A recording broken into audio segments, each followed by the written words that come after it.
Have you observed that the North doesn't like Tinubu to come back as the next president, but option no dey? Iṣẹ́ tí Elrufai ṣe láti jẹ́ pé kí President Bola Ahmed Tinubu kó become president, òun ló ń lọ lọ́kàn yìí. Tí Peter Obi bá fi lè di president, tó bá padà débẹ̀ tó bá wá decide pé òun fẹ́ ṣe more than 4 years, there will be a problem between the North and Peter Obi's cabinet. Nítorí ẹ̀ ni tẹ́ bá ti rí British tẹ́ bá rí jò, British ní kọ́kọ́ pakẹ́ tó pé jò. Bàbá Tinubu, ọkọ àwọn nádánà, ọkọ àwọn kàbá. Because wọ́n mọ̀ wípé Peter Obi nìkan ni candidate tó lè ṣe kíni tó lè challenge Tinubu. Ó sọ boldly lórí interview tí gbogbo àgbáyé rí wípé àwọn làwọn pa Yar'Adua nígbà tí Yar'Adua ò fàyè gba àwọn kàbá láti ṣe bó ṣe wù wọ́n. Dẹ̀kun mú nádánà lọ́wọ́ for the first time, wọn ò róògùn ẹ̀ ṣe. Èpè ní gbogbo ẹ̀tẹ́ ti ṣáájú orílẹ̀-èdè ìpè lẹ́ẹ̀mọ́ gbà ìpè. Odidi gómìnà state kan ló declare wọn pé òun ò gbọ́dọ̀ rí wọn ká jẹ́ olórí bí kankan mọ́. Gbogbo bá ṣe ń sọ̀rọ̀ tó tà ń pariwo pé olóyè ìwọ̀n gbàtà sọ pé olóyè ó lọlẹ̀ Kwara, àwọn èèyàn advice ni pé káyà olóyè ó ṣọ́ra o torí àwọn ará Kwara kí wọ́n fẹ́ gbé ejò orúsán. Yorùbá Parapọ̀ TV ẹ máa gbọ́ ẹ máa wò ó ẹ subscribe síbẹ̀ ẹ like ẹ bó bá ṣe ń lọ àwa ò ní jẹ́ kétí yín ó di sí o. Yorùbá Parapọ̀ TV àgbàlẹ́tù ọmọdé làwọ̀. Níbi ọ̀rọ̀ dé dúró báyìí ilẹ̀kùn ti mú àwọn ará òkè ọya lọ́wọ́ o nítorí pé gbogbo nǹkan tó wà ńlẹ̀ yìí wípé Tinubu ò ní di ààrẹ lẹ́lẹ́ẹ̀kejì bí ìgbà tá a bá ń parọ́ ni o. Lórí ìwé kan tó jáde láìpẹ́ yìí níbi tí Peter Obi ti fọwọ́ sí wípé òun ṣetán láti lo ọdún 4 péré pé lẹ́yìn ọdún 4 ọ̀hún káwúsá máa ṣe tiwọn lọ ni o. Ó náà ni àwọn èèyàn ti wá jáde gbayagbaya sí lórí ìkíní ọ̀hún èyí ní ti arákùnrin kan tí à ń korúkọ rẹ̀ ní Fearless Talker jáde lórí ẹ̀. Wọ́n máa wá tí gbogbo èèyàn mọ̀ sí Yeye Dárakúwé wọ́n mọ̀ jáde lórí ìkíní ọ̀hún bó tilẹ̀ jẹ́ ṣe wípé àwọn ará òkè ọya gan mọ̀ wípé Tinubu tó padà dàrẹ́ yìí nǹkan ńlá ni o. Ọ̀rọ̀ wá jáde lórí kinní ọ̀hún bí ẹni tí wọ́n ń pè ní Elrufai ṣe gbìyànjú tó nígbà náà wípé kí Tinubu kó di ààrẹ orílẹ̀-èdè yìí. Elrufai ọ̀hún òun náà ló mọ̀ wà ní gbaga báyìí. Sọ̀rọ̀ òṣèlú náà ni àbí ká sọ wípé bọ́lọ̀ ń ṣe kọ tiẹ̀ ni. Níbi tí ògbóǹtarìgì àwọn bàbá àṣàlẹ̀ kan nílẹ̀ Hausa ti sọ wípé law of karma ni ìyẹn ni pé ẹ̀san ló ké lórí Elrufai. Sẹ́yìn náà gbàgbọ́ wípé ẹ̀san ló ń ké lórí Elrufai àbí ká sọ pé òṣèlú ni wọ́n fi kinní ọ̀hún ṣe. Wọ́n fi fọ́nrán ọ̀hún hàn wá níbi tí àwọn èèyàn ti ń sọ ohun tó kàn wọ́n ń bẹ̀ àti pẹ̀lú pé Yeye Dára ti wá jáde lórí kinní ọ̀hún nínú Yeye Dára sọ wá sọ wípé Tinubu ní àwọn ọgbọ́n àtinúdá kan èyí ni tó fi ń jẹ́ bàbá fáwọn olóṣèlú dèní nínú èyí tí Yeye Dára sọ wípé ẹjá gbé fún Tinubu nítorí pé àwọn aráàlú Haúsá gan bẹ̀rù ẹ̀ wípé débi pé pàkúté ti ré mọ́ wọn lọ́wọ́ ó kù bí tí wọ́n ó rè òun náà ni Peter Obi ní gbogbo wọn gbárùkùtì nínú èyí tí Kwankwaso ń sọ táwọn èèyàn sì sọ pé ó nìkan ló lágbára láti takò ẹni tí wọ́n ń pè ní Jagaban tí gbogbo èèyàn ń pè ní Tinubu ìyẹn bàbá Ṣèyí tí wọ́n ń pè ní bàbá alákàrà báyìí wọ́n ní Peter Obi nìkan òun náà ló lẹ́tọ̀ọ́ òun náà ló sì lágbára tó láàmìlaka láti kojú ẹ̀ tó bá sáwọn ọmọ Ìgbò kan ti jáde nú ọ̀rọ̀ rẹ̀ ó ní kò sí tán fẹ́ ṣe wípé gbogbo ọgbọ́n tó wù kán dá wípé Tinubu ò ní wọlé lẹ́lẹ́kejì onírọ́gbà ni o ó ní ṣé ti Àtíkù ní ká sọ ni nínú èyí tó jẹ́ pé gbogbo ará nọ́ọ̀tì gan kọ́ ló gba tiẹ̀ àti pẹ̀lú pé pàkúté ti rémò náà lọ́wọ́ báyìí ó ní àbí Sowore la fẹ́ sọ ni ó ní ká tó wá ń sọ nípa ti Peter Obi ó ní ṣùgbọ́n sáwọ́ ojú gbogbo ẹ̀ lọ o kìíní ọ̀hún ọwọ́ Tinubu ló máa já sí níbi tí bàbá àṣà ti wá jáde ní titi ẹ̀ tó ti sọ nípa ọmọkùnrin kan eyín ní tó ń sọ wípé kí Sunday Igboho jáwọ́ lórí ọ̀rọ̀ ọmọ Yorùbá wípé ọmọ Yorùbá máa ń fi bí sùn ni o ọmọ Yorùbá kì í sì í sòótọ́ bẹ́ẹ̀ bá gbàgbé ní ìròyìn tá a gbé jáde ní ìkànnì yìí ni àwọn ará ìpínlẹ̀ Kwara débi tó fi kan gómìnà wọn ti ń pe Ìgbòho ṣà ìyẹn Sunday Igboho wípé kó wá gba àwọn o ṣùgbọ́n àwọn kan sọ wípé kí Ìgbòho má lọ o torí tó bá lọ síbẹ̀ àkútẹ́ ńlá ń bẹ ńlẹ̀ tán ti kẹ́ fún un wọn fẹ́ fi kinní ọ̀hún ṣègbòho léṣe ni bàbá àṣàyàn náà ọ̀rọ̀ ọ̀hún wọ́n sì fi dẹnu ọ̀rọ̀ ọ̀hún jóná nínú èyí tí wọ́n fi àwọn fọ́nrán ọ̀hún hàn wá kẹ́gbọ́n tí àwọn mẹ́tẹ̀ẹ̀ta sọ nínú ọ̀rọ̀ náà ó wá jẹ́gbà àkọ́kọ́ lẹ́yìn wò wá tàbí tí ẹ̀yin gbọ́ wa bẹ́ẹ̀ ò tí ì tẹ subscribe button síbẹ̀ àwa ń bẹ̀ yín ẹ tẹ̀ sójú ẹ̀ ẹ bá wa dọ̀rẹ́ káwa náà ó sì bá yín dọ̀rẹ́ ẹ wá mú ìgbàgbé ọláìjago pélébé kan tí ń bẹ lẹ́gbẹ̀ẹ́ ró ní ọmọ àrùn yín létí nígbàkúùgbà tá a bá ti wà lórí ètò ẹ já ṣe ètò ọ̀hún ipò tí kinní ọ̀hún wà pàápàá lórí ọ̀rọ̀ Tinubu àti Peter Obi tí wọ́n sọ pé Peter Obi yóò fẹ̀yìn Tinubu janlẹ̀ táwọn kan ní láíláí kò rí bẹ́ẹ̀ wọ́n yànnà kinní ọ̀hún tí gbowó tí wọ́n ní kó máa bọ̀ wá sí ìpínlẹ̀ Kwara ńkọ́ ẹ gbọ́ kinní ọ̀hún ẹ gbọ́ wìnrìnwìnrìn update dé lórí ẹ̀ nínú èyí tí mo fẹ́ kẹ́ ẹ gbọ́ kinní ọ̀hún àtàwọn ọmọ Yorùbá kan tí wọ́n fi ibi sú Sunday Igboho gbogbo ẹ̀lẹ́gbò ẹ̀yìn ẹja ṣíà ẹ̀ ẹja pindélé bíi kinní ọ̀hún dé dúró báyìí o ká lè mọ̀ bó ṣe ń lọ ẹja máa bẹ́ẹ̀ tí ọ̀hún bọ̀ ẹ subscribe síbẹ̀ kẹtàgò tí ń bẹ̀lẹ́gbẹ̀ẹ́. ẹ̀sẹ̀yìn èèyàn ẹ wo news yìí according to Kwankwaso ó ní Peter Obi ti sign a written agreement wípé òun ò lè lò ju just 4 years lọ, ìyẹn one term agreement. Yes sir, tó fi lè wà documented, ìyẹn túmọ̀ sí wípé tí Peter Obi bá fi lè di president, tó bá padà débẹ̀ tó bá wá decide pé òun fẹ́ ṣe more than 4 years, there will be a problem between the north and Peter Obi's cabinet. Ní ìtò tí ń jẹ́ ká mọ̀ wípé àwọn náà tí kàn fẹ́ lo Peter Obi láti fi yọ Tinubu kúrò lórí oyè, because wọ́n mọ̀ wípé Peter Obi nìkan ni candidate tó lè ṣe kíni, tó lè challenge Tinubu. That is just the fact. Òun náà fi ń wò wípé ẹ jẹ́ ká sáré lò fún 4 years kó máa bá tiẹ̀ lọ. Láàárín èmi àti ìwọ tó ń wo fídíò, ìwọ tó bá mọ politics dáadáa, wà á mọ̀ wípé if not that àwọn náà ti fẹ́ gbọ́n Tinubu yọ by force by fire, they will never use Peter Obi. That is it. He's not going there because of you. He's going there because he wants to become the president. Because on a normal note, ẹni tó bá gbọ́n will never sign that kind of agreement with the north. But the king ṣe pé Peter Obi ò gbọ́n, but it's all because of I want to become the president. I want to become the president. Òun ló fi rí tó fi lọ ń sign irú game plan yẹn pẹ̀lú àwọn north. It was because they don't have any choice. That's more reason tó fi fẹ́ lo Peter Obi. And in open katan ṣe yìí pẹ̀lú documents tán sign yìí, ó ti ń jẹ́ ká mọ̀ wípé you just want to use and dump Peter Obi. Kò dẹ̀ kí n ṣe pé Peter Obi náà mọ̀ wípé àwọn ará bí ń try láti play game pẹ̀lú òun. Yes sir, it is all because Peter Obi too is only after I want to become the president. I want to become the president. He is not going there because of Nigerians. Ẹ̀yin ọmọ Nàìjíríà kan lè máa rò bóyá Peter Obi is going there because of you. Kò yẹ kó o ti mọ̀ pé géèmù làwọn náà ti fẹ́ bẹ́ẹ̀ play. Ó mọ̀ o, but because èmi náà jà fẹ́ di president, náà ti mà la pé wọ́n á bá gbé dọ́kúmẹ̀ntì yẹn jáde after 4 years. Let assume kó wọlé, wọ́n á bá gbé dọ́kúmẹ̀ntì yẹn jáde and they would do all necessary things to work against him. Náà ti kọ́ ni wọ́n kàn fẹ́ lò ó láti gbọ́n Tinubu yọ ni. Àwọn méjèèjì Peter Obi àpapàṣọ wọn ọjọ́ nífẹ̀ẹ́ ara wọn, géèmù gbogbo wọn jọ ń bára wọn play. No be the same Malami tó ń try láti lọ kí lọ́jọ́ kìíní àná. Òun náà ní àwọn kí náà pé kóòtù ṣẹ̀ṣẹ̀ gbọ̀n láṣọ nù tó gba gbogbo property ẹ̀ nígbà tí ò lè rí àkáǹtì ṣe fún gbogbo ẹ̀. I don't tell you guys that Peter Obi that you go all are going after. That guy just wants to become the president. It's not after wípé I want to get there and save Nigerians. Yes sir, someone with his normal right senses will never sign that kind of agreement with the north. Will never sign that kind of agreement with Fulanis. You are signing that kind of agreement with Fulani, you are fucked up big time. Oh, fuck up big time. I have always said this. Peter Obi should have relaxed and allowed the vote of Nigerians to vote you in. You are not supposed to align with Kwakwanso. Kwakwanso is not your better alignment. It's not. Kwakwanso is not the best candidate you are supposed to align with. But you want to sign agreement. You are whining me. And you want to become, you want to come and save Nigeria within 4 years. Is that possible? Ta ló lè save Nigeria within 4 years? Are you whining me? Ọjọ́ tí mo dẹ̀ ti realize pé Peter Obi gan ó likely kò jẹ́ wípé kò ṣe tàwọn ọmọ Nàìjíríà, òun náà kàn fẹ́ di president for president's sake ni. Òun lọ́jọ́ tó lọ ń kí Malami nílé, Malami tí gbogbo wa mọ ìwà ẹ̀.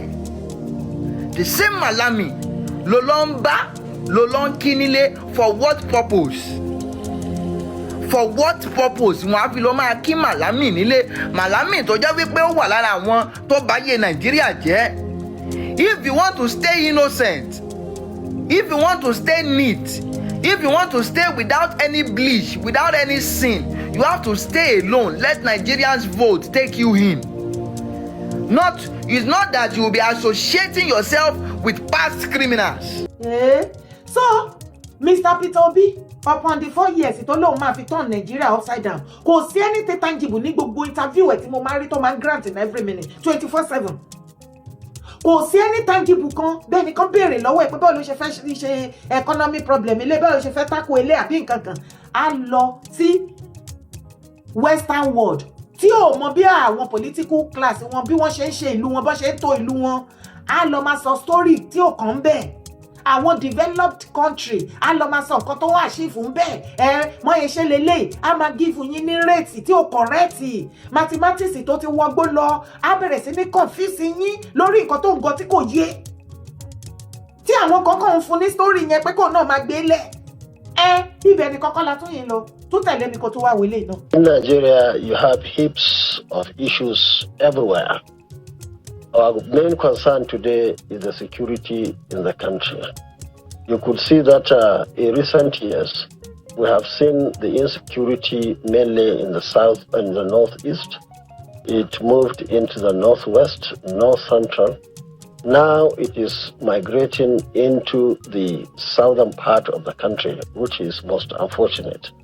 Now, collectively, we believe that as determined people, as people who have enough energy, as people who are competent and, of course, capable of handling issues, the first issue we believe we should tackle is the issue of insecurity in this country. So we will give people confidence. We will work on the people, even the terrorists and, of course, the criminals themselves to see what can be done really to discourage their action. So you will have talks with the terrorists? Of course, we will talk. You will sit down with them? We will talk to everybody. And of course, if there is any issue that will require the services of the military or other security agencies, I can tell you, we will be very happy to do it. Security. So, kò jù báyìí náà lọ. Ṣé gbọ́rọ̀ lẹ́nu Kankaso? Ṣé ẹ ti gbọ́rọ̀ lẹ́nu Kankaso? Ta ló fẹ́ gbé kalẹ̀? Ta ni Northern fẹ́ gbé kalẹ̀? Àwọn gan mọ̀ pé wọn ò lè fa Àtíkù kalẹ̀ náà. You and I know náà. Ipe Àtíkù will never be in the picture. Ó dẹ̀ pé Àtíkù love ẹ̀ bó ṣe máa ṣe ó máa ń renew ẹ̀ every year. Who knows? Bẹ́ẹ̀ wọ́n ti so ẹ̀mí ẹ̀ wọ́n ti sokùn ẹ̀mí ẹ̀ mọ́ inú kinní yẹn wípé every 4 years ó ní láti máa renew ẹ̀ kó lè máa dàgbà sí kó lè wà láyé because sí bàbá yìí ẹ jẹ́ àfúnra o. Yíyẹ tí Àtíkù ò bá ti díje wípé òun fẹ́ become president àfẹ́mọ̀ kó mẹ́ẹ̀ pọ́dún yẹn ló máa kú.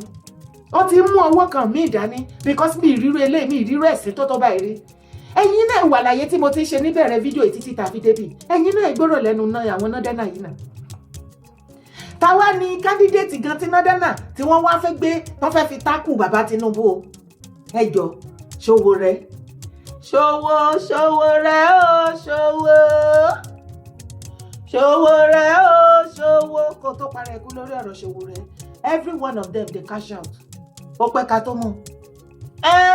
Ojoojúmọ́ lèèyàn kẹ́kọ̀ọ́ sí èmi náà kẹ́kọ̀ọ́ sí lójoojúmọ́.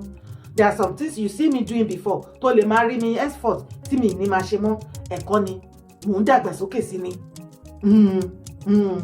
Bí ilé ayé ṣe rí nìyẹn ọ̀ǹtí ìgbà tí Sowore àtàwọn boys ẹ̀ tó bẹ̀rẹ̀ sí ní gbógun ti ìjọba Lagos State government Sanwó-Olú tí ìjọba Èkó ní bòjé ó bòjé tí ìjọba Jídé Sanwó-Olú fi ọ̀rọ̀ síta online pé kí Sowore kó kọ̀bọ̀ rẹ̀ kó dẹ̀ kọ́ṣán àwọn boys ẹ̀ ní máa gba owó lọ́wọ́ wọn kó máa fún yín ní salary every month kẹ́tún máa wá sọ wípé fẹ́ máa ní wọ́n lára àfìgbà tí àwọn ọmọ Sowore dákẹ́ wẹ́.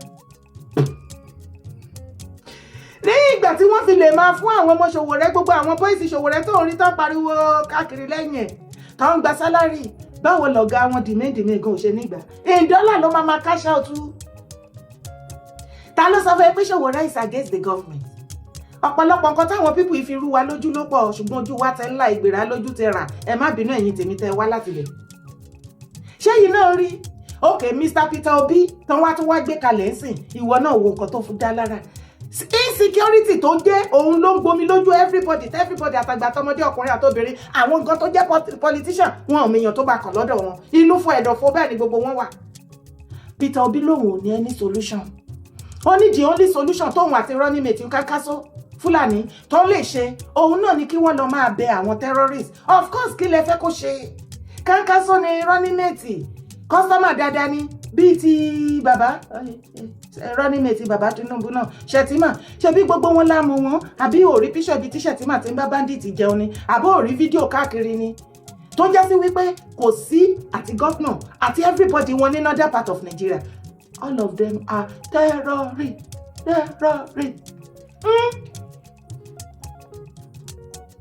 Kò sí bó ṣe máa ṣèjọba láti south tó máa jẹ president ó ní láti mú candidate láti bẹ̀, kò dẹ̀ sí candidate tó gùdù tó máa fà kalẹ̀ ju àwọn leaders àwọn terrorists náà lọ. You see life, ṣé ẹ ráyé bó ṣe ń lọ? Okay o, kò sí wàhálà, Ọlọ́run á gbà fún wa. Ọmọ Yorùbá ronú ro àròjinlẹ̀, má gbé parí ju bó ṣe yẹ lọ, má ṣọ̀tẹ̀ ju bó ṣe yẹ lọ. Mo ìtú sọ ní 2023 gbogbo Yorùbá àdìbò fún bàbá Tinubu, máa rántí jẹ́ kó máa sink, yet wọ́n fáyìn ìwé ìwọ́de bẹ̀. Ní 2027 tó wá fẹ́ ṣe second term yìí, ta ló sọ fún yín pé tí Yorùbá tí ẹ bá dìbò fún Tinubu ò ní continue second term? Third term ni mo rí tí Tinubu ṣe lọ ilé lọ́dọ̀ ti tèmi rí. Bẹ́ẹ̀ nítorí mo máa ń wo nǹkan fáfá, mi ń dúró di nǹkan tó wà ní gimú mi bì nìkan. Third term. Ṣùgbọ́n ẹ wá gbọ́ ọmọ Yorùbá, ẹ wá gbọ́ o, kẹ́ ẹ tètè máa gbẹ́láyé tèmi sìn yín o. Nǹkan tó bá mú wa tí Yorùbá tẹ́ kẹ̀yìn sí President Bola Ahmed Tinubu, because that is the omi àtẹ̀yìn wọ̀ bí wa lẹ́nu. Kò ṣe pé kíní tá a bá kẹ̀yìn sí bàbá Tinubu this 2027 Ọlọ́run ọba ń gbọ́. Yorùbá ṣe ẹ̀sìn kan láyé, wọn tí ṣerú ẹ̀sìn yẹn rí. Tó bá jẹ́ ọmọ Yíbò ló wá fún bàbá Tinubu ní bàbá ńlá support tó yẹ ká wá fún. Tó bá padà continue tí bàbá Tinubu wá káwọn ọmọ Yíbò síbẹ̀, are you not expecting somebody like me kí n bọ́ síta kí wá máa gbógun ti bàbá Tinubu? How no now? Tó bá jẹ́ northern náà padà yíbírí tí wọ́n padà fún ní support tí ẹ̀yin Yorùbá sún sẹ́yìn, ṣé àmọ́ pé 2023 a ò fún ní support, yet ìgbà tó débẹ̀ àwọn ọmọ Yorùbá ló kó sí key post. Nísìn tá a bá tún wá tún ṣe the same thing, tá a tún wá ṣe the same thing tó jẹ́ pé northern ló tún fún ní support tó wá kó àwọn northern síbẹ̀, àwa somebody like me ẹ máa dúró de media yẹn online tó máa lóun fẹ́ wá ṣe show fún bàbá Tinubu tó kó àwọn ẹ̀yà mìíràn sí inú ìjọba ẹ̀. Ṣé lóró kì í yé àwa Yorùbá? Ṣé mọ̀ wípé gbogbo nǹkan kẹṣàṣe bàjẹ́ tẹ bá ti wá bàjẹ́ tán tí ò lójútùú kẹ wá máa ṣe bẹ́ẹ̀ ni pé wọ́n fi ìyà jẹ yín, ẹ fẹ́ ṣe Ọlọ́run ní jẹ́ àṣẹ̀sìn o, ẹ jẹ́ ká mọ nǹkan tá à ń ṣe o, ẹ jẹ́ àmọ́ nǹkan tá à ń ṣe o. Òun náà ló gbé sórí wípé no Tinubu as the next president o, no other candidate kankan tó máa win because tọ́ọ̀nù Saudana ni. Wọ́n ní the same Elrufai ló ń pe gbogbo wọn káàkiri wípé tí ẹ ò bá gbà kí Tinubu wọlé, ogun ti dé nínú Nàìjíríà tá ẹ pè ní wọn Nàìjíríà náà negotiable, ó máa wà negotiable, ó máa bàjẹ́ torí òun mọ nǹkan tí Tinubu is made up.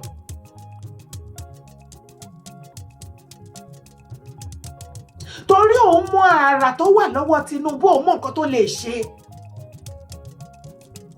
Ẹ jẹ́ kí wọ́n fún ní support kó rọra wà ń bẹ́ẹ̀ ń gbé fún, torí tọ́ọ̀nù wọn ní south ni. Bó ṣe ń gbọ́ lẹ́nu àwọn political elite wọ̀nyí wípé òun ló gbé sórí, àìmọye ló bá jà, àìmọye àwọn northern leader náà go against Tinubu tí wọ́n ní no, òun ló wà lára àwọn tó ta muslim ticket káàkiri fún wọn.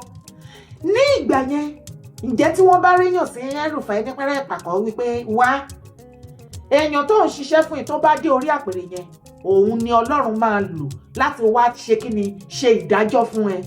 Mo ní ipòkípò tó bá wà lónìí má gbé parí, torí ẹni tó dìde tì ẹ́ lánàá ní ìgbà tí ojú pọ́ngún ẹ̀, tó o bá sì wàwù sí wọn tí wọ́n bá fẹjọ́ ẹ̀sìn wọn lọ́rùn, ó lè má jẹ́ àwọn, ó tún lè má jẹ́ àwọn tí ò tó wọn, àwọn lọ́lọ́run máa lò láti gbé ẹ látòrí òkè yẹn wá sílẹ̀ tó sì ní dùnmọ́ láyé àti láyéláyé wòrò Elrufai. The same President Bola Ahmed Tinubu tọ́nà torí ẹ̀ bá wọn jà ní northern part of Nigeria láti become president, òun náà ni Ọlọ́run ló ń lò láti ṣe kíni, láti ṣe ìdájọ́ fún Elrufai.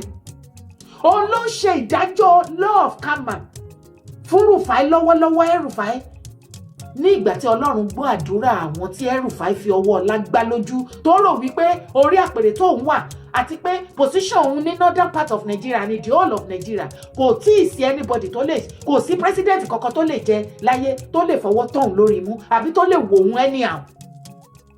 Gbàrà tí bàbá Tinubu wọlé ní ẹ̀mí kámá Ọlọ́run, ìdájọ́ Ọlọ́run ti sọ̀kalẹ̀ sórí Elrufai. Ní ìgbà tí wọ́n pín ministerial post, ṣèbó orí tán submit orúkọ ẹ̀, àwọn ará wọn ní northern part of Nigeria ni wọ́n wọ̀nù bàbá Tinubu pé kọ́ má fún ní ministerial post wọ́n minus ẹ̀ kúrò bẹ́ẹ̀ ṣé o ti ṣayé àsáré gbàgbé ni àti bẹ́ẹ̀ bẹ́ẹ̀ lọ títí òun fúnra lára ẹ̀ ìdájọ́ Ọlọ́run yẹn dé bá wípé ó tún grant interview ó tún ṣì ọ̀rọ̀ sọ ó tún ṣì wí because kíní agbára yẹn àti ipò yẹn ó ti rúbọ lójú pé kò sí bàbá ńlá ẹni náà politically nínú Nigeria not even Nigeria president ló lè bring go to book ó sọ boldly lórí interview tí gbogbo àgbáyé rí wípé àwọn làwọn pa Yar'Adua nígbà tí Yar'Adua ò fàyè gba àwọn Kàlàbá láti ṣe bó ṣe wù wọ́n àwọn gbógun tí wọ́n àwọn náà dẹ̀ ṣe kí ni àwọn náà dẹ̀ rán lọ síbi tó lọ ṣé òun gbọ́ ṣé irú Elrufai yẹn òun ni èèyàn kan fẹ́ wá sọ pé òun pìtì ẹ wo situation báyìí ibẹ̀ ló máa wà bàbá Tinubu ẹ má múlẹ̀ o torí tẹ bá ṣe mistake tẹ bá lọ sọ wípé ẹ fi sílẹ̀ before that campaign next year ẹ ti rugi oyin o ṣe rí kíní bíntín yìí bóyá ìwà yóò dàbí òróró ni lára ẹran tí ẹ bá farabalẹ̀ kẹ́ treat fọ́kọ̀pù ẹ̀ á condemn gbogbo ẹran bàbá ìyẹn nìkan tẹ́mi máa sọ fún yín ilé ayé asán àfọwọ́bá fi sílẹ̀ àwọn northern elite political elite gbogbo wọn ni wọ́n ti ṣe kí ni wọ́n kẹ̀yìn sí Elrufai situation wọ́n nítorí ẹ̀ kò sí kankan táwọn lè ṣe lórí kéèsì ẹ̀ ó sì tẹ́lẹ̀ ní kó wá gbọ́ lẹ́nu wọn sórílẹ̀ ayé tàbá ń sọ fún ẹ pé kó be calming down òkè ẹ tó wà yẹn be calming down ipòkípò tó bá wà yèkáyè tó bá wà be calming down torí pé ohun tó ń tọ́ báyìí lọ́dún eégún wọ́n ní kò sí nǹkan táwọn lè ṣe sí kámà òun ló dé bá Elrufai kásá northern political class northern political elite wọ́n ṣe kí ni kí ló gbọ́ tí mo wí mo ń gbọ́ fídíò wọn bá wá bá tó máa gbọ́ lẹ́nu wọn fúnra yẹn wọ́n kẹ̀yìn sí Elrufai wọ́n ní law of karma láti ọwọ́ Ọlọ́run ni ìdájọ́ Ọlọ́run òun ló dé bá Elrufai wọ́n lòun ló fìyà jẹ Elrufai kì í ṣe Tinubu àwọn northern political class iná fẹnu ara wọn sọ wípé law of karma òun ló ń ṣèdájọ́ fún Elrufai lọ́wọ́lọ́wọ́ wọ́n ní bóyá àwọn àdúrà àwọn tí Elrufai ti bayé wọn jẹ́ tó gbayé wọn tó fi ipò ẹ̀ lánàá tó fi humiliate tó fi brutalize àtòríṣiríṣi bẹ́ẹ̀ yálà lọ́kùnrin àbí lóbìnrin tí wọ́n kóra wọn jọ tí wọ́n gba àdúrà òdì sí inú ayé ẹ̀ wọ́n lóun lè bí àdúrà yẹn ó gòkè tán Ọlọ́run ló ń san Elrufai ní ẹ̀san lọ́wọ́lọ́wọ́ àwọn northern political class ló sọ bẹ́ẹ̀ o tẹ̀lé mi kẹ́ wá lọ wò ó wá. Karma is a bastard. It doesn't forget. This I am saying in reference to current predicament, circumstances, trauma and pain that Nasir Elrufai is going through. Many people are saying that Nasir deserves justice, and I say Nasir deserves justice. That Nasir should be treated within the ambit of the law, and I also repeat, and I concur, and I agree, and I subscribe, and I back that call. But those who are making these calls have forgotten one thing, that for karma, it is treachery for treachery, breach for breach, pain for pain, melancholy for melancholy, sadness for sadness. This is the rule of karma, and that is the law of God. Everybody to his own actions, good or bad. And when people pray, when their rights are being breached upon or have been breached, when they have been posted into pains avoidably, when their rights have been taken over and breached, when their properties have been destroyed, when they have been dispossessed of the means of their livelihoods prematurely, you plant evil, you harvest evil. You plant maize, you harvest maize. You can never plant rice and harvest guava, or lemon, or mango. Just, even if you don't read Hausa, just listen to these two clips. A clip of a prayer session of teachers that were dismissed by Nasir Elrufai without giving their legitimate entitlements. And a clip of a woman who lost her shop on account of Nasiru's demolition. When their monies are held, they pray. Some of them will look away. Those with extreme tolerance factor. But those without extreme tolerance factor will react in different ways. Some of them that cannot speak in public, that cannot read, they cannot write, they converge in churches and in mosques. And they pray against their tormentor. And God and Allah answers the prayers of those who are tormented, whose rights have been trampled upon. Let somebody translate to you the contents and the meanings and the words in these prayers. All they are recorded at what? At Elrufai. Allah ka kaskantar da Nasiru Ahmad Elrufai. Allah ka kaskantar da Nasiru Ahmad Elrufai. Allah ka watsa zura'an shi. Allah yanda ya tona asirin zura'an bayinka Allah ka walakanta shi. Allah yanda ya tona asirin zura'an bayinka Allah ka walakanta nashi. Allah ka kunyata nashi. Allah ka talautar da nashi.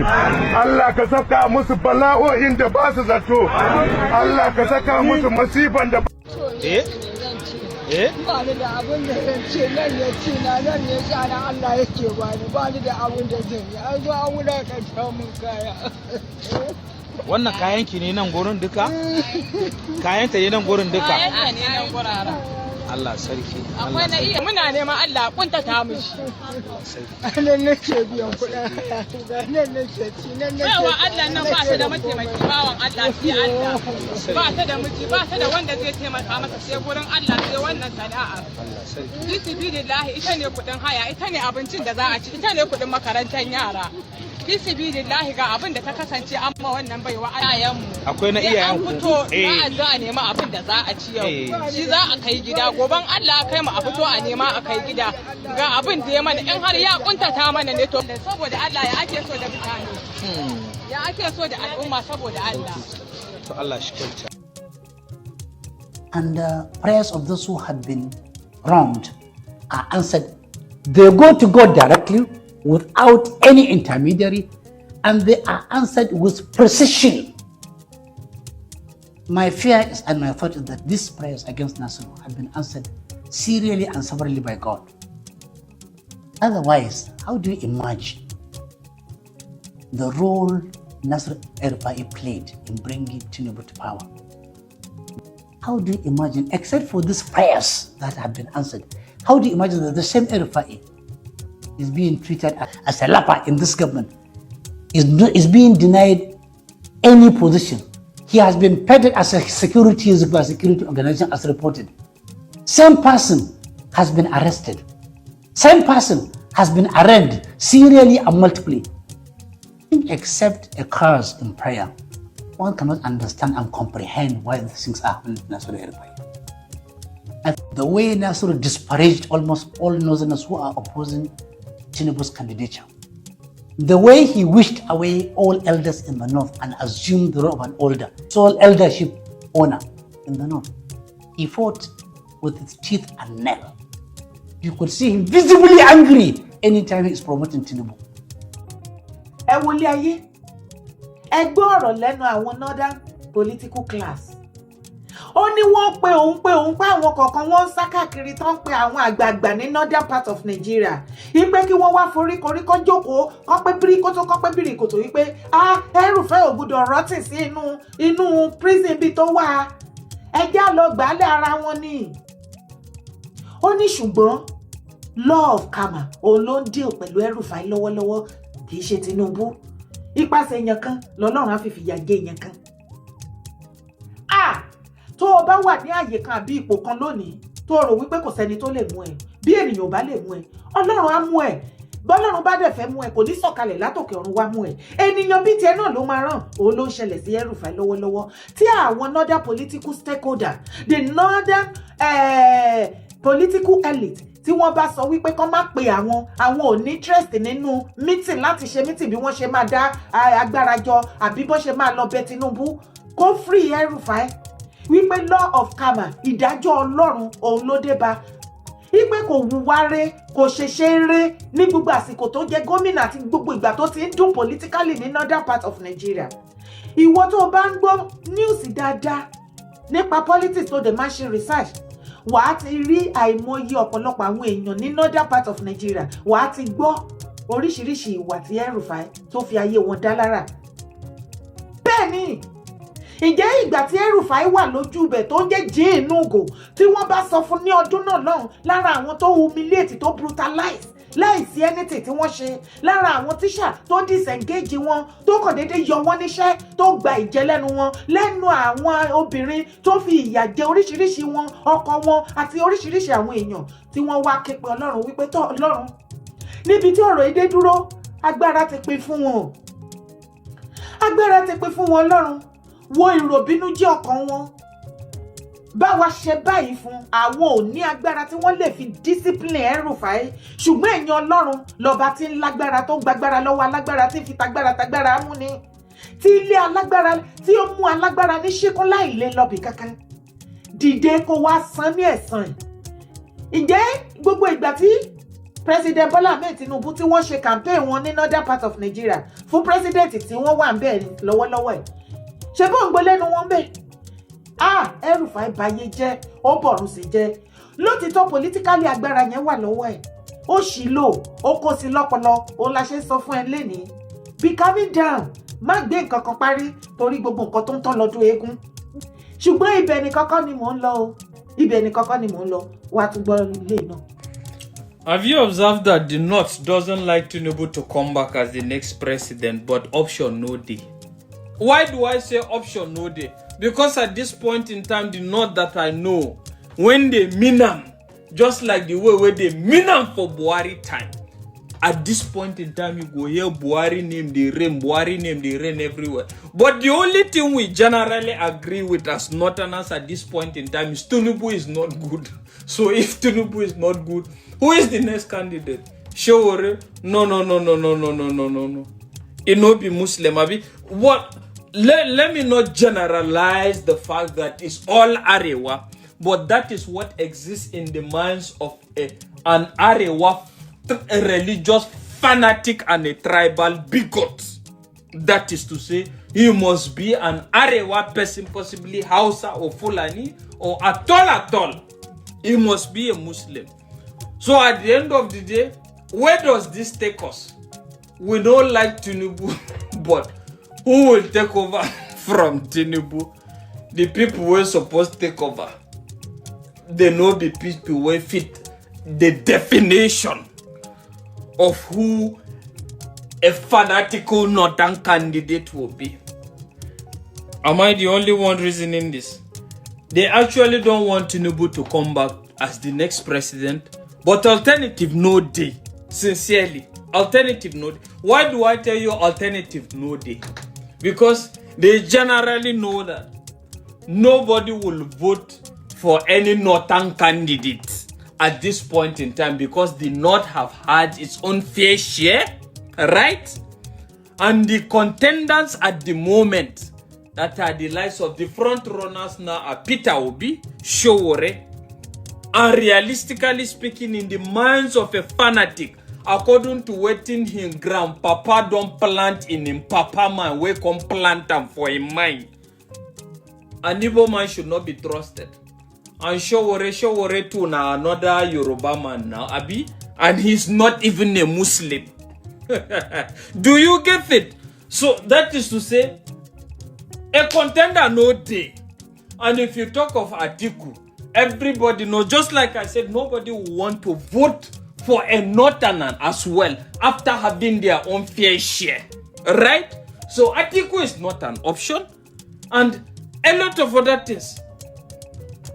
And as well, Ẹni Alva ilẹ̀kùn ti múná dáná lọ́wọ́. Wọ́n tẹ há for the first time in history of Nigeria pé wọ́n fún wa ní independent láti 1960. First time tí ilẹ̀kùn máa múná dáná lọ́wọ́ tí wọ́n máa há tó pàdé oní tiwọn. Wọ́n pàdé ọkọ ìyá wọn. Tinubu, tó bá ń gbọ́ Tinubu, President Pibat, bàbá Tinubu ọmọ ọlọ́dọọdẹ ọmọ ọlọ́dọọdẹ ọkọ ìyá àwọn nọ́dá náà ẹ bá ń gbọ́ Ìgbò ọkọ Fúlàní bàbá Tinubu ọkọ àwọn nọ́dá náà ọkọ àwọn Kaba. So a ní èèyàn kan ní the whole of Nigeria tí ó lè mú àwọn nọ́dá náà kí wọ́n kúnlẹ̀ lórí ẹsẹ̀ wọn kọ́ káwọ́ sókè káàsà. Bàbá Tinubu Ọlọ́run bá ń gbọ́, mo wish láti mọ̀ yín kí fojú mi rí yín nínú ayé kẹ́ tó jáde láyé, mi ò ro kúrò yín o, ẹ pẹ́ o. Ọpọlọ wo lẹ ń lò gan-an bàbá, kí lẹ ń lò? Káàsà. Ilẹ̀kùn múnádé náà lọ́wọ́ for the first time, wọn ò róògùn ẹ̀ ṣe. Gómìnà Bago ẹ lọ wò dáadáa, gómìnà yẹn ọmọ bíbí ilẹ̀ Tápà ni, Nupe ni. Yóò jẹ́ àkọ́kọ́ tí Nupe ó rúlu Niger State rí. Ó jáde ó lóun ò fẹ́ Fúlàní ní gbogbo tẹ́rítírì òun kan head anything. Tó náà fi wọn ò lóòótọ́. Ìtawà ń sọ fún tẹ́yìn táwọn Yorùbá kan tí wọ́n lọ́ máa gba gbódógbó lọ́wọ́ Fúlàní, wọ́n mọ̀ sọ pé àwọn Fúlàní ilé ìdá, mo ti rí nínú kọ́mẹ̀ntì àwọn kan sọ pé àtọ̀dọ̀ dàgbà ni wọ́n dá. Níbo Fúlàní ti dá? Níbo Fúlàní ti dá? Ìtẹ̀tẹ̀ gbọ́ bí wọ́n ṣe tú Ọ̀yọ́, ìtẹ̀tẹ̀ gbọ́ bí wọ́n ṣe gbà lọ́rin, ṣe ṣì ń rí sáà pé Fúlàní dá dòní, ṣé wọ́n fi irú wà yẹn lẹ̀ dòní ta wà nù ẹ̀? Wọ́n fi ìpànìyàn lẹ̀. Hausa ń pariwo ẹ Fúlàní ni o, Tápà ń pariwo Benue ń pariwo, gbogbo ìlú ń pariwo. Ẹ̀yin kan lẹ́yìn bá wọn sọ fáwọn pé ká máa forí tì pé yẹn dáadáa ni wọ́n nítorí pé ń rí jẹ lábẹ́ àìdá wọn. Ṣé bó dídé ọba àlú yín kan ní pé wọ́n kàn máa múlẹ̀ tó bá wù wọ́n ní kí wọ́n jẹ sí nílùú tòun táwọn aráàlú ṣe ń wòran. Ṣùgbọ́n jọ́ tí wàhálà rẹ̀ ò bá dé, tí wàhálà rẹ̀ ò bá wọlé, ojú gbogbo yín ni ó ṣe. Ẹ̀ pé mò ń sọ gbogbo gbà. Ṣé rí àmọ̀ràn mi kò ní pọ̀ lápọ̀jù. Mo kàn fẹ́ kí nǹkan kan kó dandan yé gbogbo wa lówùúrọ̀ yìí ní tó gbé mi wá. Nínú àwọn fọ́nrán kan ló jáde lánàá tí mo gbọ́ tẹ́nìkan sọ̀rọ̀ tí advice olóyè Sunday Igboho wípé kólóyè ò ṣọ́ra wọn pẹ̀lú ìran Yorùbá, pé pàápàá jùlọ ká má ran ìran Yorùbá lọ́wọ́ torí Yorùbá ò ṣe é ràn lọ́wọ́. Mo fẹ́ kẹ́ gbọ́ fọ́nrán yẹn, kì í ṣe fídíò ni bọ̀ ẹ́ gbọ́ ibi tẹ́ni náà ti sọ̀rọ̀ àti àmọ̀ràn tó mú wá fún olóyè. Olóyè ṣe Chief Sunday Igboho, ẹ má dára yín láàmú wípé fẹ́ gbọ́ ọmọ Yorùbá sílẹ̀ mọ́. Ṣé rí ọmọ Yorùbá ìjà wọn ò ṣe é gbè? To be very honest with you sir, you are better off at the other side. Ṣé rí Yorùbá rather than kí wọ́n máa ronú nǹkan tí ó máa pé wọn àṣeyọrí tí yín, òun ni wọ́n máa rò. Ṣé rí nínú Bíbélì arákùnrin kan wà tí wọ́n pè ní Jẹ́pítà, wọ́n lọ bá Jẹ́pítà ni nígbà tí ìyà ń jẹ wọ́n ní Jẹ́pítà wá gbà wá sílẹ̀. But ẹ wo nǹkan tí àwọn ọmọ Yorùbá, ẹ wo nǹkan tí wọ́n ń ṣe. Pẹ̀lú gbogbo tí ẹ ń ṣe fọ́mọ Yorùbá, oríṣiríṣi lóníkálukú ń sọ. Wọ́n ya fíìmù ni, fẹnuwó géètì ni wọ́n, kò sí nǹkan kan tó lè ṣe wọ́n ń fẹnu ni because ẹni tí wọ́n máa jẹ lọ́wọ́ kiri. Bàbá you are better off. Àwọn ọmọ yín wọ́n máa jèrè yín, ẹ̀dẹ̀ máa jèrè àwọn ọmọ yín lórúkọ Jésù Kristi. Ẹ má dààmú ara yín, ọmọ Yorùbá ò ṣe wọ́n ti bá ìyà àti òṣì, wọ́n ti bá múlẹ̀. Kò sẹ́ni tó lè jà fún wọn. Ẹ̀yin náà ẹ wo history now, ẹ wo Ọbáfẹ́mi Awólọ́wọ̀, ẹ wo MKO, ẹ wo history fúnra yín náà, ẹ wo àwọn bàbá tí wọ́n ti jáde láti jà fún ọmọ Yorùbá. Rather than kí ọmọ Yorùbá kí wọ́n máa rírì kí wọ́n máa yí wọn, but that is not what they are doing. Nǹkan tí àwọn tó ń jà fún wọn máa dà lọ́la, òun ni problem ọmọ Yorùbá. Nítorí tí kíni owú àti ìlara ó jẹ́ nǹkan tó ń gbénú ayé ọmọ Yorùbá. Ẹ láàgẹ́ ṣíà, ẹ bá mi pín kan olóyè Sunday Igboho, ó dìgbà o. Olóyè Chief Sunday Igboho. Ẹni tó ṣe fọ́nrán yìí kì í ṣe ọmọlúàbí Yorùbá ni, kì í ṣe ọmọlúàbí ni, kì í sì ṣe ìsídà kó jẹ́ ọmọ àlè ilẹ̀ Yorùbá. Mo fẹ́ kí fọ́nrán yìí náà kó kan ẹni tó sọ̀rọ̀ yìí lára torí kò dárúkọ ara ẹ̀. Ọmọ àlè ilẹ̀ Yorùbá ni, kì í ṣe ẹni tí orí rẹ̀ pé ẹ kàn ń wò báyẹn ní ìwà tẹ́ pé orí rẹ̀ pé orí rẹ̀ ò pé kankan. Kí ni contribution tí bàbá ńlá bàbá tiẹ̀ ti fílẹ̀ rí nílẹ̀ Yorùbá tó jẹ́ lógún tí wọ́n bá nú jẹ́, tó jẹ́ pé Yorùbá wá padà fi ẹ̀san burúkú san àwọn bàbá rẹ̀ kó tó máa sọ ọ̀rọ̀ tí ń sọ yìí. Ara táwọn wínú ìwọ́n ń bú àwọn èèyàn kan pé Yorùbá ò ṣe é gbèjà, ṣé òun ò sí lára àwọn Yorùbá tí ò ṣe é gbèjà? Ṣé tó sọ òun encourage olóyè Sunday Igboho ni àbó discourage ẹ̀? kó irú àwọn ilé ìdílé tó bá gbọ́ pé gbogbo kólẹ̀ Yorùbá inú wọn máa dùn ní pé Ọlọ́run ti àṣọ bẹ́ẹ̀ gbogbo kó wọn irú wọn rèé irú àwọn tá à ń sọ nìyí torí ẹ̀ mo fẹ́ kó lọ yé yín dáadáa Yorùbá ẹ̀yin tẹ́ ẹ̀ pín fún aráńtẹ́ tẹ́lẹ̀ kẹ́ máa pín káàkiri tẹ́ ẹ̀ pín wá sọ́dọ̀ mi ẹ̀yin náà ẹ ro èrò yìí dáadáa níjọ́ tẹ̀yin ti wà ní ayé ẹ̀yin ti rí yẹn kan tí ọ̀rọ̀ rẹ̀ gún lọ straight rí gbogbo wa la máa ń sọ pé kò sí bá a ṣe fẹ́ ṣe láyé tá a dẹ́kun ìbòlò tí ò ní rùngbẹ́ Yorùbá ló sọ bẹ́ẹ̀ òwe tí bàbá pa lórí àárín yẹn pọ̀ o wọ́n ní kò sí bá a ṣe dẹ́kun ìbòlò Yorùbá ńlá mo sọ o kò sí bá a ṣe dẹ́kun ìbòlò tí ò ní rùngbẹ́ láyé òde òní Yorùbá John nìyẹn tí òde òní ni pé kò sí bá a ṣe ṣe ẹ̀fọ́ ìbòlò tí ò ní run igbó sì máa rùn lára rẹ̀ pé inú igbó lè ti lọ jẹ́ fún ìwá òun náà fi sọ pé kò sí bá ṣe dẹ́kun ìbòlò tí ò ní rùngbẹ́ ìyẹn jẹ́ ní kò sí bá ṣe rìn títí torí ò ní mì ó jẹ́ ìkejì Yorùbá tó fẹ́ kẹ́ mọ̀ mo fẹ́ fi ṣàkàwé bí àjò yẹn ṣe rí ni nígbà tá à ń pariwo báyé ṣe rí lọ nìyẹn bó ṣe rí káàkiri ayé nìyẹn kì í ṣe ilẹ̀ Yorùbá nìkan ṣùgbọ́n láti wá jókòó sí kọ̀rọ̀ bìkan máa advice olóyè wípé kó ṣọ́ra rẹ̀ pẹ̀lú ìran Yorùbá kó má ràn wọ́n láàmú lọ́wọ́ mọ́ pé kò sí bẹ́ẹ̀ ṣe lè ṣe fún Yorùbá tó Yorùbá ò fi bí sú ni sọlọ́yè ó sọ pé àwọn ò mọ ni pàfin sólóore ní Yorùbá gbogbo àwọn tá a dúró tá a ṣe kìràkìtà lọ́dọ̀ Yorùbá láàmú pàfin sólóore ní Yorùbá àdẹ́kẹ́ àwọn ọmọ òde òní àkẹ́ gbogbo wa láàmú kábímọ ńlẹ̀ Yorùbá lónìí yóò mọ̀ pé àfin sólóore ní Yorùbá ṣùgbọ́n níbo ni òkè ẹ̀ tábàlámọ̀ wọ́ran ṣé Fúlàní ní wàá gba Yorùbá lọ́wọ́ wàhálà àbí Ìgbò ní wàá gbà wá lọ́wọ́ wàhálà àbí Nupe ní wàá gbà wá lọ́wọ́ wàhálà ìdí rẹ̀ ní káwọn èèyàn ṣọ́ra pẹ̀lú ọ̀rọ̀ tí wọ́n máa sọ ẹni bá máa arákùnrin rí ẹ kìlọ̀ fún gidi gan ẹ kìlọ̀ fún tí Yorùbá ò bá yé kó dẹ́kun àti máa dá sọ̀rọ̀ ilẹ̀ Yorùbá tí Yorùbá ò bá yé dáadáa ẹni kó dẹ́kun ẹ wo bí Olúyọ̀lé kọ́lọ́wọ́ bá lálọ́ bá dẹrẹ̀ fáwọn ẹni rí bàbá wa Olúyọ̀lé tilẹ̀ Ìbàdàn ẹ wo ipa ribiribi tó kó nú kílẹ̀ Yorùbá má bàa bọ́ sọ́wọ́ Fúlàní ṣé àmọ́ àwọn aràn kan bẹ nínú ẹ̀yà Yorùbá lónìí tó jẹ́ àwọn aràn kan tí ó mọ̀ rí pé Olúyọ̀lé ṣiṣẹ́ bàbá mi ṣé àpò gbogbo yẹn pátá tí nínú wọn dùn sí ṣé àrùn àwọn Ajíkòbí tí Olúyọ̀lé ní káwọn jagunjagun rẹ̀ ó mú lóyè tí wọ́n mú lóyè wá ká máàfin lójú ogun Jálumi lójú ogun Òṣogbo sorry irú àwọn aràn yẹn kọ́ ojú rẹ̀ fẹ́ ká máa fi wo Olúyọ̀lé bó ṣe rí káàkiri nu nígbà yí Awólọ́wọ̀ get 78% or let's say 80 or 90% interest Yorùbá àwọn Yorùbá tó tẹ̀lé wọ́n wọ 90% 10% tí ó tẹ̀lé Awólọ́wọ̀ nítorí àtijọ́ àti wọn tí wọ́n ní àdìdá wọn mọ̀ ṣùgbọ́n lọ́kàn ara wọn bá Awólọ́wọ̀ dà irú bàbá Bánjí Akíntóyè ṣé ẹ̀mọ́ tantrum tó máa ń jù sí bàbá Bánjí Akíntóyè ni ṣé bàbá wa dẹ́kun àti máa dá sọ̀rọ̀ Yorùbá ṣó dẹ́kun àti máa ru ọ̀rọ̀ Yorùbá lórí arákùnrin tí Yorùbá ò bá yé yín ẹ lọ bẹ̀rẹ̀ láti Abidi o ẹ lọ bẹ̀rẹ̀ láti Abidi tó dára pé Yorùbá ò yé yín mọ́ ẹ ti kó lẹ́yìn tipẹ́ láti máa múra advice yẹn wá fún olóyè Sunday Igboho tẹ́ ẹ mọ̀ pé ojoojúmọ́ lolóyè ń sọ fún pé kò sí ní tẹ́ẹ̀sì ilẹ̀ Yorùbá ìṣẹ́mi ò ní yóò bàjẹ́ lójú tòun ṣé ẹ rò pé olóyè ò máa ń ti ṣe ni àbí kò gbọ́ Yorùbá débẹ̀ àbí gbogbo àwọn tí ń sọ̀tà olóyè Sunday Igboho ṣé wọ́n ṣe Yorùbá ni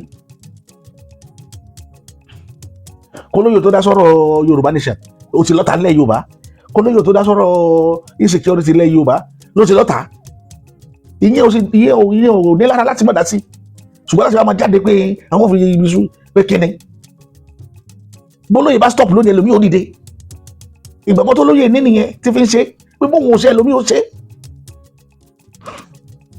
bó ṣe rí káàkiri ilẹ̀ nìyẹn kì í ṣe ilẹ̀ Yorùbá nìkan kò síbi tí wọ́n ti kádìí alẹ́ kò sínú ọ̀nà tí ń bẹ láyé tí rere ò sí.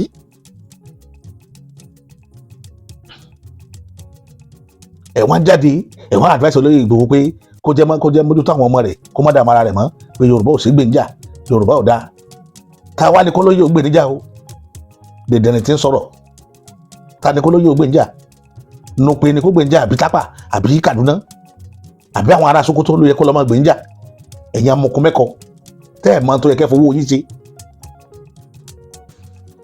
èyí advice olóyè pé kó má dá sọ̀rọ̀ Yorùbá ọ̀rọ̀ táwa ni kó má dá sí ara àwọn ẹ̀dá tá à ń sọnù ti ń bẹ láàrin wa tá a dá mọ̀ ṣé ẹ ti rí pé nígbà tí ó sọ̀rọ̀ náà kò gbójú síta ó bọ́ sí kọ̀rọ̀ ni. nígbà táwọn bàbá tàná tí wọ́n jagun 1840 wọ́n jagun Jálómi wọ́n jagun Òṣogbo wọ́n ṣe gbogbo ẹ̀ ṣáwọn àmì ò mọ̀ jà lónìí ṣáwọn àmì ìsájà lónìí. wọ́n pa balógun kan ní balógun Gbàjà ẹ lọ bí dáadáa ọkùnrin ogun ni àwọn Fúlàní ló padà pa wọ́n tàn pa ni wọ́n tàn jáde kúrò nílé Yorùbá wọ́n lò láti fi tàn jáde kúrò nílé tí wọ́n fi lọ tàn pa nítorí pé ó disturb wọn òun ni ò jẹ́ kí ogun Fúlàní ó ti jẹrí wọn ní Ìfẹ́lódùn ní Kwara láti ọdún yìí. bọ̀ ìbílẹ̀ tí wọ́n rí máa yẹ tàn pa òun lẹ́rí tí wọ́n bẹ̀rẹ̀ sí ní kó gbogbo òkè ọdẹ tí wọ́n bẹ̀rẹ̀ sí ní gbogbo abá ńlá tí wọ́n bẹ̀rẹ̀ sí ní fọ́ àwọn ìlú yẹn lọ nítorí pé ọwọ́ ti tẹ Balógun. ṣé kìí ṣe Yorùbá ló ṣàfihàn rẹ̀ ni ṣé gbà tí Balógun wá lọ ṣé àwọn àmì ò dìde lénìí láti jà fáwọn tó kù. bó ṣe rí káàkiri ilẹ̀ nìyẹn kì í ṣe bíbá yìí nìkan gbogbo wa ṣe ń sọ̀rọ̀ tó tà ń pariwo pé olóyè ìwọ̀n gbà tá a sọ pé olóyè ó lọlẹ̀ Kwara àwọn èèyàn advice ni pé káyà olóyè ó ṣọ́ra o torí àwọn ará Kwara kí wọ́n jẹ́ pé wọ́n fẹ́ gbé ejò òru sán mo mọ̀ pé olóyè náà ti rí káàkiri kọ́mẹ́ǹtì yẹn ìyẹn yàtọ̀ ìyún ni pé a nífẹ̀ẹ́ rẹ̀ àfẹ́ kí nǹkan ó ṣe ṣùgbọ́n kì í ṣe káwọn sọ pé má dá sọ̀rọ̀ Yorùbá mọ́ ọ̀rọ̀ táwa ní kólóyè ò má dá sí wèrè amukú mẹ́kọ tí ń sọ̀rọ̀ ọ̀rọ̀ ta ní kólóyè ò dá sí. ṣé ẹ mọ̀ pé torí ìran ìkànnì lọ́lọ́mọ fi gbé yẹn kan dìde ní. irú yín ni ẹ wà ń kó agbára ẹ̀ ní rántí àwọn èèyàn yín mọ́ ẹ wo orú ẹ tó sọ̀rọ̀ yìí ẹ lọ wo ìrìn àjò rẹ̀ lágbólé bàbá tó ti bí ó lè má mọ̀ dá ti kankan bẹ̀ torí irú èèyàn tó jẹ́ nìyẹn àwọn ṣálótìǹkà àwọn dẹ̀dẹ̀rìn ẹ̀yìn ènìyàn mi ó ti lọ báwọn lápá abẹ yẹn lára dáhùn yìí tàn sọ gọ́vnọ̀ Niger State lórí ọ̀rọ̀ insecurity tá à ń pariwo pé ọ̀rọ̀ Fúlàní ẹ wo gọ́vnọ̀ Niger State màá mú fọ́nrán kan wá bẹ́ẹ̀ èdè Haúsá ló fi sọ màá wá tú lédè Yorùbá ẹ máa bá wa kálọ. Bawon da yana ku zama lafiya sannan 'ya'yanku sun fita kuma kun san 'ya'yanku ne sun san da suke suna ma mutane barna in ba a same su za a same makasudin wannan abin da ya faru mutane sun fusata ne da irin zama da aka yi ana zaune tare wani Fulani zai je gayyatar mutane su taso daga Zamfara so su zauna kuma kun gan su da bindigogi kuma ba ku tashi faɗa wa jami'ar tsaro ba to idan dai kunne ya ji in kun ga irin wannan fasa gurbi a cikin gudan ku fitar a cikin su ku faɗa musu wa'annan mutanen ba namu bane maganar kiwo makiyaya da manoma kuma na hudu Fulani yan uwana ba kuma barin tsoron ku ba ka faɗa muku duk wanda aka kama aka yi garkuwa da shi a daji in ya fi ce Fulani suka kama ni to da haka 'ya'yanku da suke can ku masu kashe ni su dawo cikin al'umma a zauna lafiya babu yadda za a yi a kama mutane a shiga da su daji a karɓi kuɗaɗen mutane a kashe su ku ce ba fara jin haushin ku ba a cikin al'umma ana jin haushin Fulani ne a cikin al'umma ba wanda ya hana ku kiwo ba wanda hana ku makaranta tsakanin titin gwamnati da falwayan lantarki ba kowane mai noma da kare noma a wurin hanya ne na tafiya na dan adam da dabba in ba ku so a shiga gonan ku kowa yi noma ya zo bakin titin kwanta wallahi tallahi na ba da dama a ci abincin da suke wurin sannan a kama shi. ẹ̀gbọ́n nǹkan tí gómìnà sọ tó sọ lédè Haúsá tẹ̀ ń wò yẹn ó ń ṣàlàyé fún wa wípé ní gbogbo Niger State pátá gbogbo ibi tí Fúlàní ti hẹ́ẹ̀dì ẹgbẹ́ ni o ìlú náà hẹ́ẹ̀dì ni o kíníkan ni o ó rọ gbogbo wọn lóyè ọ̀rọ̀ àná nìyẹn o ni mò ń bá yín sọ yìí torí ẹ̀ ló jẹ́ kí n mú fídíò yìí wá pé kẹ́yìn náà ó dídí gómìnà state kan ló declare wọn pé òun ò gbọ́dọ̀ rí wọn ká jẹ́ olórí bí kankan mọ́ ṣé ẹ̀ mọ́tò ti fojú wọn rí Niger State ló ń fún odidi ìlú ìlóúnjẹ àti Benue ẹ lọ wo nǹkan tí Fúlàní ti fojú wọn rí mẹ́yẹn òun ló jẹ́ kó jẹ́ wọ́n kankan lórílẹ̀‐èdè lẹ́nìí pátá máa gbé bàrá yìí lóko tàgbé bàrá yìí lóṣoko òun ló mú gómìnà yẹn bínú pé òun gbọ́dọ̀ rí wọn kí tí n bá gbé wá lédè òyìnbó kò sọ lédè òyìnbó èdè tán gbọ́ ló fi bá wọn sọ̀rọ̀ òun ló jẹ́ kó sọ láwùsá èdè tán gbọ́ ló sọ yẹn pé mi ò gbọ́dọ̀ rí dápẹ́tẹ́ ẹsẹ̀ yín pé ẹ̀yin lẹ́ ń sọ lórí ibìkan kódà mọ́sálásí ó lò gbọ́dọ̀ rí wọn kọjá pàwọn oníwọ̀n kírun níwájú tẹ́ ẹ̀ bá tì bá wọn fà á ní lẹ́mù yẹn wọn ò ní mọ tí wọ́n ń dá lọ́rùn gómìnà state kan ní dán yẹn wò ìyẹn lọ bẹ́yẹn ẹ̀yin ni wa ẹ má fi náà sọ̀rọ̀ ìlẹ́sùn o àwọn ará bí ò mú kékeré àṣírí ọ̀rọ̀ ọbẹ̀ nìyẹn wọn ò mú kékeré rárá pẹ̀lú wa rárá kẹ́nìkan tó wá káwá rẹ́yìn kan tó volunteer ara rẹ̀ nílẹ̀ Yorùbá tí ń jẹ́ káwọn máa bẹ̀rù pé àti wọlé Yorùbá ọ̀ràn ńlá ni torí náà wọ́n ti mọ̀ pé ọ̀ràn ni láti wọlé Yorùbá wa àwọn ilé tí ń bẹ lórí ilẹ̀ wa jẹ́jẹ́ ní kọ́lùkù wọn lọ jẹ́jẹ́ wọ́n tó bá lọ ní wàhálà lọ́wọ́ alẹ́ ni tí ó kojú rẹ̀ tá a yọ̀ǹda fún ṣùgbọ́n nígbà tẹ́lẹ̀ àwọn kan máa ń jáde tán discourage jẹ́ pé ò gbọ́dọ̀ jà ṣé ẹ ti mọ̀ pé àwọn amoko mẹ́kọ̀ọ́ nù wa nu tá a ti mọ̀ bóyá Fúlàní bàbá tiẹ̀ ni ẹni tí ń sọ̀rọ̀ yìí náà tá a mọ̀ bóyá Fúlàní ló bí àwọn lórí burúkú ìyẹn lọ bẹ́ẹ̀ ní màá mú fídíò kan wọlé láìpẹ́ yìí jẹjẹ́ mọ̀ pé ní gbogbo àgbáyé bàgbáyé bá ilé ayé ṣe tóbi tó yìí wọ́n ní àjọ tí ń control rẹ̀ tí gbogbo lórí ìlú kọ̀ọ̀kan tí wọ́n ti lọ́ máa jókòó ṣèpàdé Áfíríkà nílẹ̀ aláwọ̀ dúdú a ní orílẹ̀-èdè 54 mẹ́rìnléláàádọ́ta orílẹ̀-èdè mẹ́rìnléláàádọ́ta ní Áfíríkà ní that's 54 ilé tí Nàìjíríà jẹ́ kan nínú wọn àmọ́ bóyá lọ́la yóò pọ̀ yóò sì pọ̀ torílẹ̀ Yorùbá ó padà gba ìdáǹdè gbàgbọ́ tèmi nìyẹn yóò ju 54 lọ láìpẹ́ yìí kò sí aláwọ̀ dúdú kankan nínú àwọn tí ń ṣètò ìṣọ́ àti ààbò nínú ayé àwọn òyìnbó yẹn ò fi èèyàn dúdú sí àárín ara wọn nìkan ló wà bí àjọ àgbáyé ṣe wá tó Áfíríkà wà nínú kọ́ńtínẹ́ǹtì tó ní orílẹ̀-èdè tó pọ̀ jù wọ́n wá ní summit kan wọ́n ní àkójọ kan nínú àjọ àgbáyé yìí tí wọ́n ń pè àkójọ yẹn ní security forum wọn ṣé ẹ mọ̀ pé wọn ò fi àwọn ará Áfíríkà wọn ò fi Áfíríkà kankan síbẹ̀ kó lè bá a dùn ẹ gbọ́rọ̀ lẹ́nu arábìnrin yìí. Not just Sierra Leone, go to Democratic Republic of Congo, go to Botswana, go to Angola, go everywhere there is mineral resources. It is the West and the Chinese who are there. One of the most serious issues I have with the United Nations is the fact that Africa is not part of the Security Council. We're talking about 54 countries. A whole continent does not have one person representing Africa when it comes to decision making at the Security Council. You know, every time an African come forward for something that they have to be a decision maker for the world, not just Africa. It's just not possible. I understand. So what can I say? There must be a prescription somewhere that says, Africa, you are not good enough. The UN should see Africa as partners. And the United Nations, definitely, you cannot have 7-country veto in everything. When it comes to Africa issue, it is those 7 countries who are the countries that are actually exploiting Africa. They're the ones who have the veto power to make decision on anything that has to do with Africa. So for me, I think that is wrong. Our mission is to get the United Nations to see Africa not as one country, because that's the mistake they do. When you say I'm from Africa, they say, oh, you're from Nigeria. I said, no, Nigeria is one country in Africa. You know, we have 54 countries in Africa. So see us as a continent that what Africa gives to the world, Europe don't have it, America don't have it, Asia don't have it. Because we are not mining in China, we are not doing any mining in America or mining in Europe, but they are doing it in every part of Africa.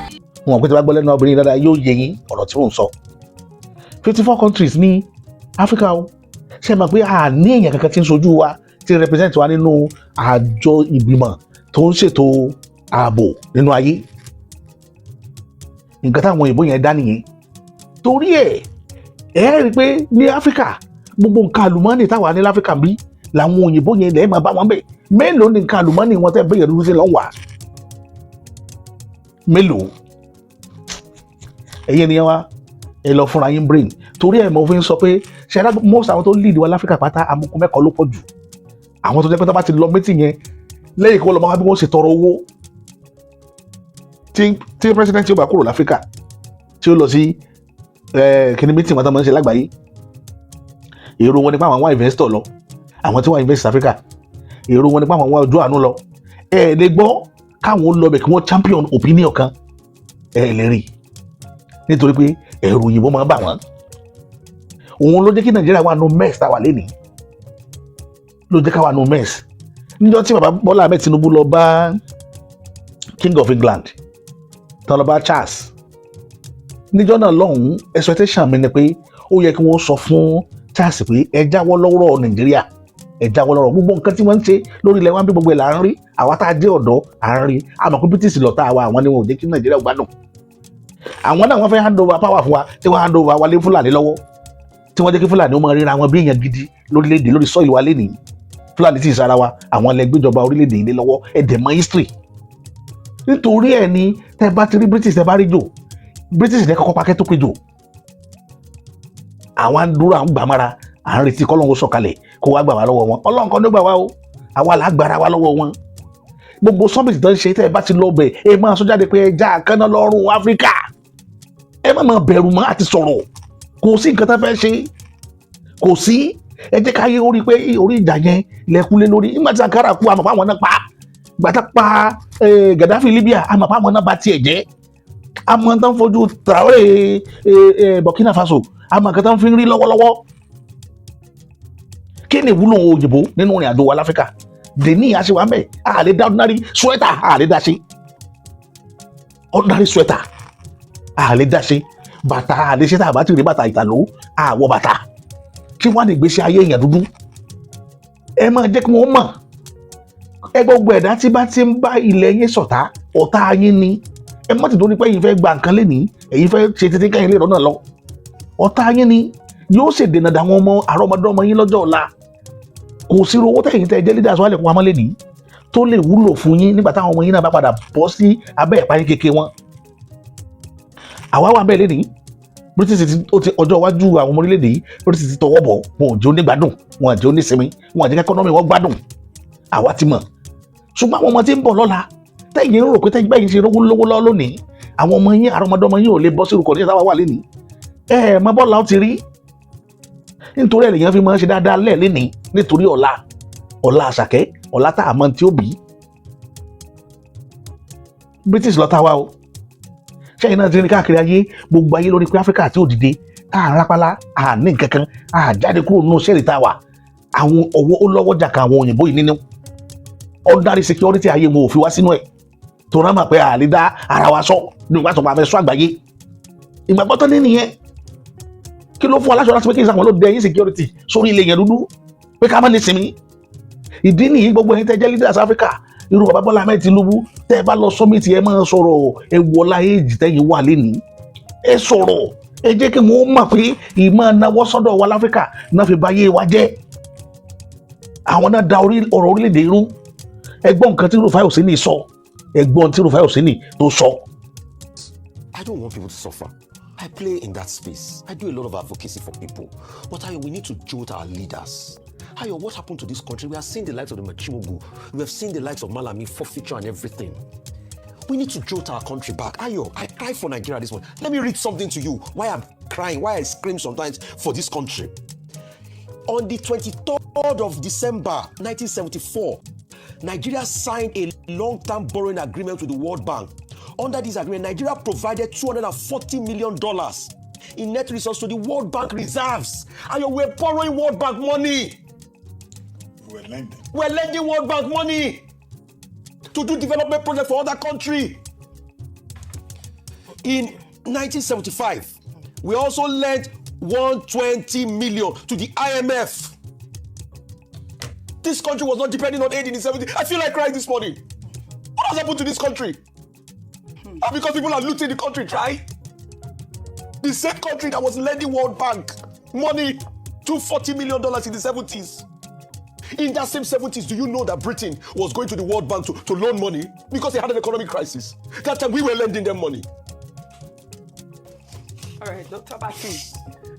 Ẹ gbọ́dọ̀ sí Elrufai Oselu sọ 1974 la yá World Bank lówó àyà World Bank ní $240 million.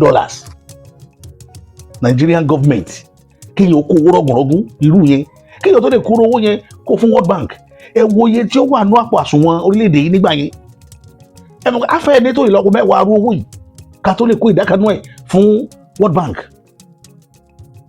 nígbà tó di 75 IMF náà tún wá a tó fáwọn náà ní around $20 million loan lẹ́ni àwa làwọn ló ń yá lò lọ́wọ́ IMF àwọn máa dictate ọjọ́ iwájú wa fún wa ṣé ẹ rò pé gbogbo wa ò ní rí ní báyìí tán yín ni òun là á ti ń pa lónìí tó sì tún wọn àánú rẹ́kọ̀dù for life àwọn àrọ́mọdọ́mọ mọ̀ rí èpè ní gbogbo ìtẹ́ ti ṣáájú orílẹ̀-èdè èpè lẹ́ẹ̀mọ́ gbà èpè tí ìjẹ́kọ́ ọmọ olè òye èpè lẹ́ẹ̀mọ́ gbà ẹ máa lọ ẹ kà máa gbójú sókè ẹ máa náwó wa lọ ẹ máa lẹ́nu lọ sọmíìtì fún kínní tí ò yí ìdí èso rere tí ò mú kankan wá fáwọn tẹ́ ń gọ́fàn ẹ máa láàgbọ́dọ̀ fagídí ṣe pẹ̀lú wọn àìfagídí ṣe pẹ̀lú wọn ló jẹ́ àkọ́ntínú láti máa wà nóyà inú òṣì àtòsí ordinary ṣíbí tí wọ́n fi ń jẹun àlè dáṣe Áfíríkà ò lè dáṣe tá a bá ti ròyìn bò bó wà láǹbá yàrá lọ ọ̀làǹbá yàrá lọ.